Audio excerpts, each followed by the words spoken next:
Okay, so I'm back. I can heard my voice back a bit, sorry if it's a bit rough. Again, my throat tends to close while doing these. And I've reduced the resolution of the game a bit to see if I can make the file it makes smaller. As you may have noticed, I don't really respect this game, but I'm actually going to at least talk about it this episode. Last one I got into a bit of a sociological tangent.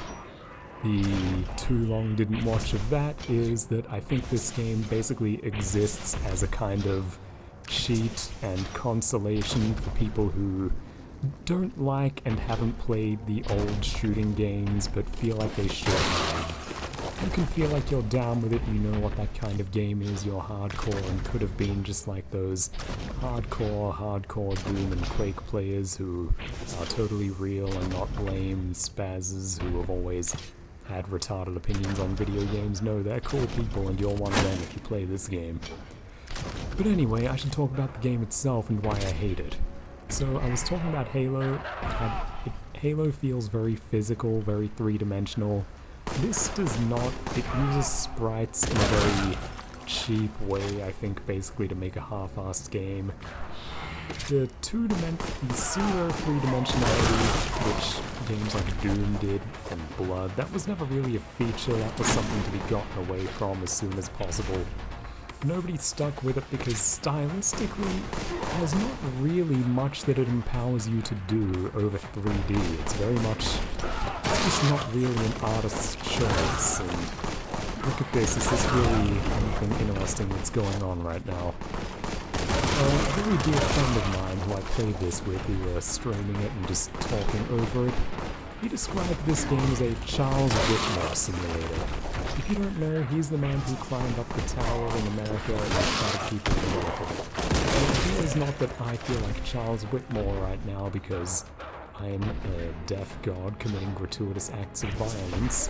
Why Whitmore is a funny and valid comparison is Whitmore had something up with his brain. He felt nothing while he was doing what he did. And that's about where I'm at right now. I feel very unmoved considering the gratuitousness and scale of what's happening in front of me. People are being torn apart by this cannon I've got in my hands, and again, what do I feel? I really don't care. This is not visceral, this is not a moving experience. I know I was kind of... When I play Halo, I kind of tear through that because I've played it 100 times and I'm in a kind of academic mood, but what I noticed was even when playing this on my own when it was out just to kind of explore, I was willing to give it a chance. I wasn't optimistic, but I gave it the chance. I wasn't having a good time. I played all of the Halo games in a row, the Bungie ones, last year, I think, and I had a very compelling time. I got right into it. It had been a while. I was appreciating the mood, getting very invested, very excited. This, though, played right off the bat. It's all brand new to me. I do not feel anything. Again, there is nothing new, and the vision is not inspired. Warhammer does not do that much for me. It's kind of a campy, absurd thing which can do some cool stuff by basically towing the line and being coquettish about, oh, are you meant to enjoy this sincerely or not? You know, there's some cool jingoism and themes of just genuinely compelling masculine virtue on display at times. It's cool, this idea of just being part of a big war machine, being able to lose yourself in bloodlust. These are things men sincerely like, and being able to kind of backwards and forwards, are we or are we not selling that? Warhammer plays a fun kind of game with that, where it's kind of selling that at times, but again, I think that Halo sells a far more striking vision without having to be glib or silly or hide behind campiness, and you know, plenty of other games do as well, frankly. There are lots of games about violence, but not that many different approaches. There are ones which are shallow and stupid and basically make violence inconsequential. Call of Duty, where you just mow down people by the billion. Ones which play up the kind of superficial scale and intensity of the violence while remaining spiritually empty, like this. and I would say a few others like Gears of War is the same, where, you know, there's more blood than there was in the games a generation ago, but they don't really feel violent. It doesn't feel like a violent spirit is being expressed. It has no real reason to upset anybody any more than Doom or Call of Duty. You're just kind of shooting targets at the range, only they explode into meat cuts rather than just falling over. There's something kind of a bit more visceral, a bit meaner to that, but not really, and Gears of War, of course, undercut itself to complete impotence by this point. It stars women now and various other silly things, but pardon me. I'm sorry, I tend to close my throat while I speak. Again, I don't know, I do this in front of microphones. Couldn't tell you why.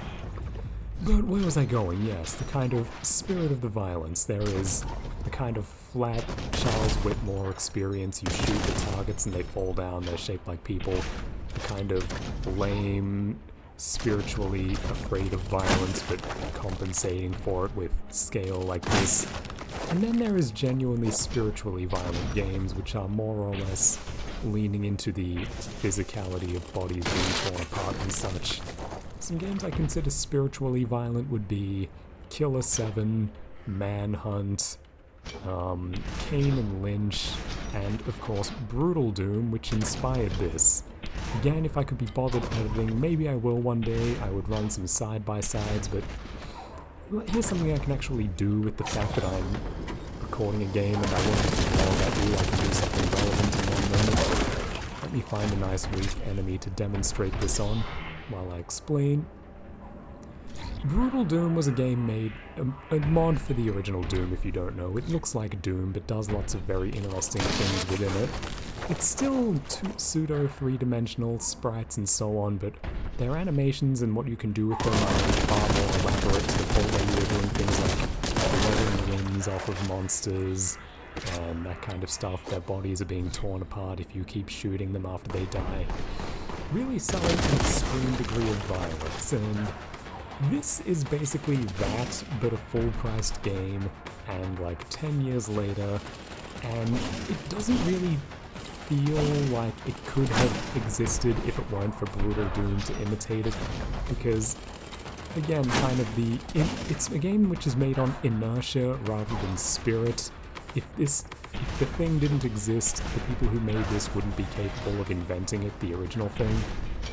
And yeah, that's something I mean to talk about in video games in general. I may mention it in the Halo thing, that I really appreciate pretty much all art. What I consider an essential element of appreciation as opposed to consumption is recognizing the human will which is behind a thing, and in the case of Brutal Doom, the human will was a Brazilian guy who calls himself Sergeant Mark IV, who was a bit notorious for his edgy postings on forums and such. He was a genuinely troubled and rough-spirited character who, you know, he was expressing himself through the things he was creating. He wasn't creating some coy dodge around like, oh well, culture's lame, but I can enjoy tearing people up with my chainsaw. I'm not a lame guy. Look at the extremity I indulge in, but don't worry, it's Warhammer 40k, so it's all kind of serious, kind of a campy joke. Do I believe anything I'm saying?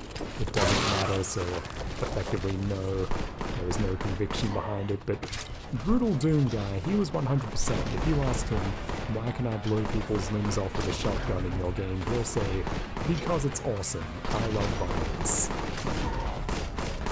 But, you know, do you really get the impression this was made by people who like violence? Look at this. Was that really violent? What you got was a kind of red spray, and behind that, a very stock 90s, what would be lame in the 90s, falling down animation, basically. The blood does not spray viscerally as though someone has been torn open. The comparison I've heard which fits is that it's like a magician's smoke bomb trick. It's like someone throwing red confetti to obscure what's actually happening, which is a very lame, falling down animation.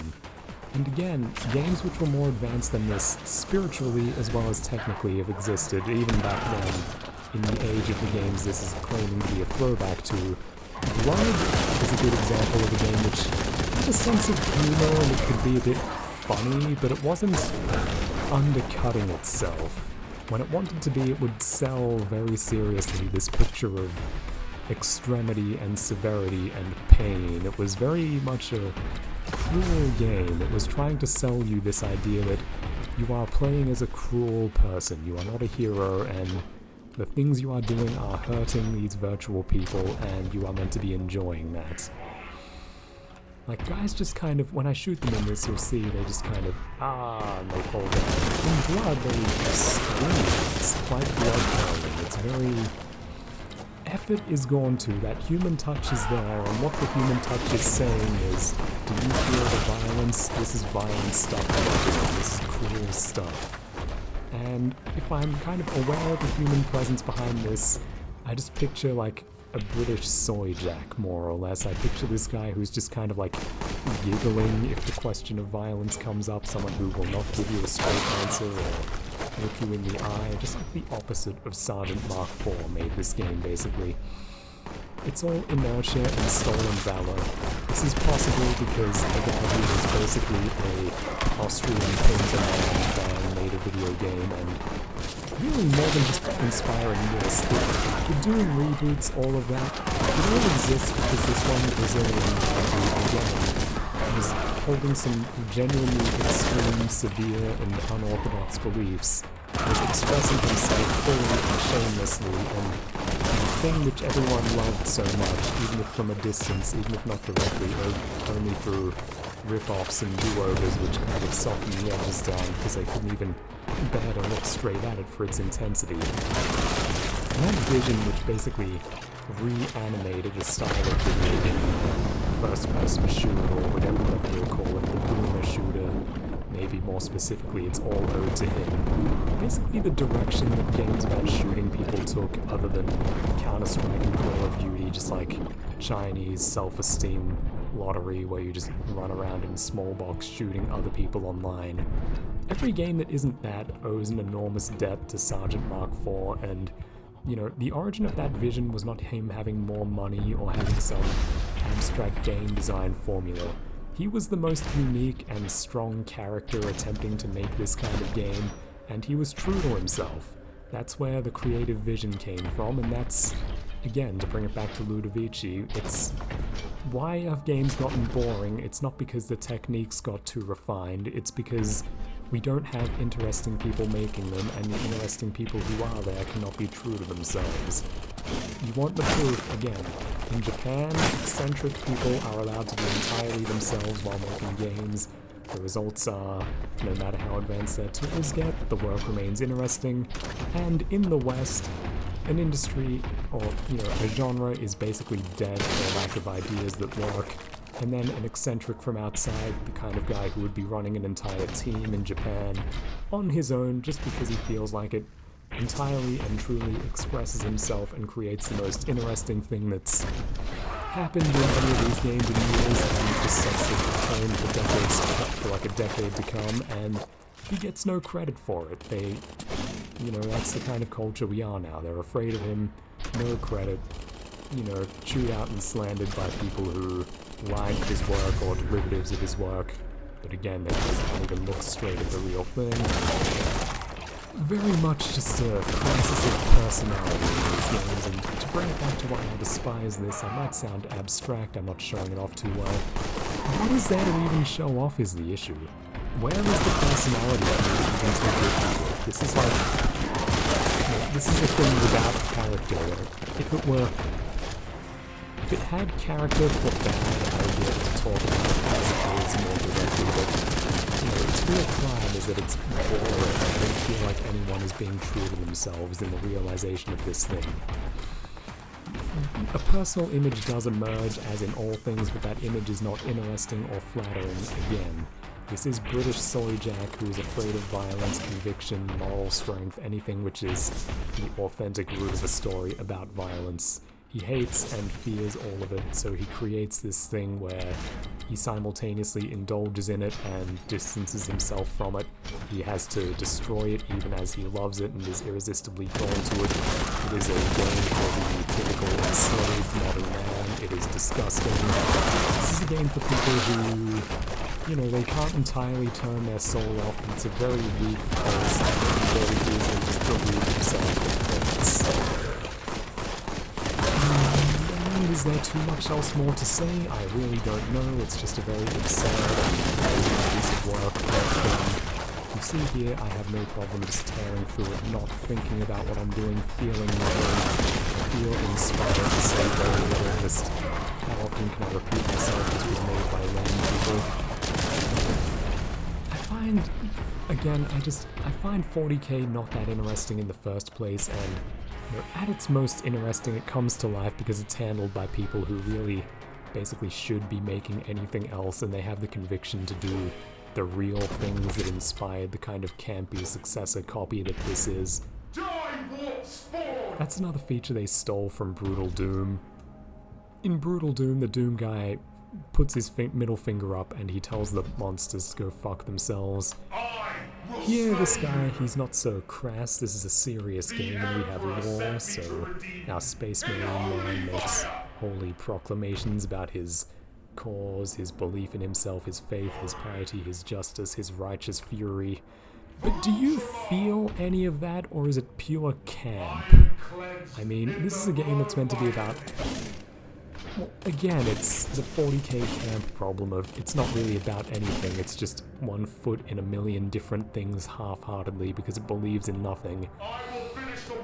If I could feel a shred of the conviction that the Space Marine man is feeling when he says these lines, even if they're a bit silly, I can respect the kind of feeling behind them. It's that Jonathan Bowden thing of, you know, the real feelings come out in folk. It's beneath the eyes of powers that be, or at least it used to be, not so much now. Less of played isn't inspired. Anyway, yes, I can appreciate the real feelings that are drawn on in absurd words, like Bowden talks about Judge Dredd as something which is inherently pleasing to consume, even if it's moronic, just because, again, it's just real human pathos playing out in there, even if it is silly, and, you know, again, a lot of prestige art that claims to be about the human condition quite obviously isn't to anyone with a brain, and you know, what comes closer to human feelings on subjects like violence and society and the human condition? Judge Dredd, the comics, or, say, a prestige video game about violence like The Last of Us. I think it's very obvious that, you know, we're surrounded by fakes and people who are very eager for fakes, people who want to be deluded.